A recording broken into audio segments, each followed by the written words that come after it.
രമേശ് പിഷാരടി പറഞ്ഞ ഈ കാര്യം കേട്ടോ, ഏറ്റവും നല്ലൊരു കാര്യമാണ്. നമ്മുടെ ഹൃദയത്തിൻ്റെ ആരോഗ്യം പോലെ തന്നെ വലുതാണ് മെൻ്റൽ ഹെൽത്ത്. ഈ മെൻ്റൽ ഹെൽത്ത് കറക്റ്റ് അല്ലെങ്കിൽ നമ്മുടെ വീട് നശിച്ചു പോകും, നമ്മുടെ സമൂഹം നശിച്ചു പോകും, നമ്മൾ സർവീസ് ചെയ്യുന്ന സ്ഥലങ്ങളിൽ ബുദ്ധിമുട്ടുണ്ടാകും.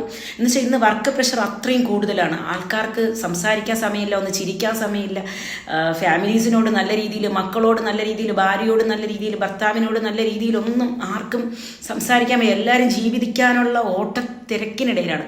പക്ഷേ ഈ മെൻ്റൽ ഹെൽത്ത് സംരക്ഷിക്കുന്ന നമ്മളെപ്പോലുള്ള സൈക്കോളജിസ്റ്റുകളുടെ സേവനങ്ങൾ നിങ്ങൾ എടുക്കുകയാണെങ്കിൽ തീർച്ചയായും ചിരിച്ചത് മുഖത്തോടു കൂടി അല്ലെങ്കിൽ സന്തോഷത്തോടു കൂടി ലൈവിൽ ജീവിച്ചുകൊണ്ട് നമുക്ക് ഓരോ കാര്യങ്ങളും ഓവർകം ചെയ്യാനായിട്ട് പറ്റും. അപ്പോൾ രമേശ് പിഷാരടി പറഞ്ഞ കാര്യം ഇത് 100% സത്യമാണ്. ഇതിൻ്റെ കുറവ് തന്നെയാണ് ചെറിയ ചെറിയ പ്രശ്നങ്ങൾ ഉണ്ടാകുമ്പോൾ പോലും ആൾക്കാർ സൂയിസൈഡ് ചെയ്യുന്നത്, ഓവർകം ചെയ്യാൻ പറ്റാത്തത്, ഇപ്പോൾ കൂടി വരുന്ന ഡിവോഴ്സ്, കുട്ടികളിലെ ഡ്രോമാസ്, അമ്മയുടെ അച്ഛൻ്റെയും വഴക്ക് കൂടുന്നത്, കുട്ടികൾ ഇത് കണ്ടുകൊണ്ട് അവർക്ക് ഡ്രോമാസ് ഉണ്ടാകുന്നത്. അപ്പോൾ ചിന്തിക്കും.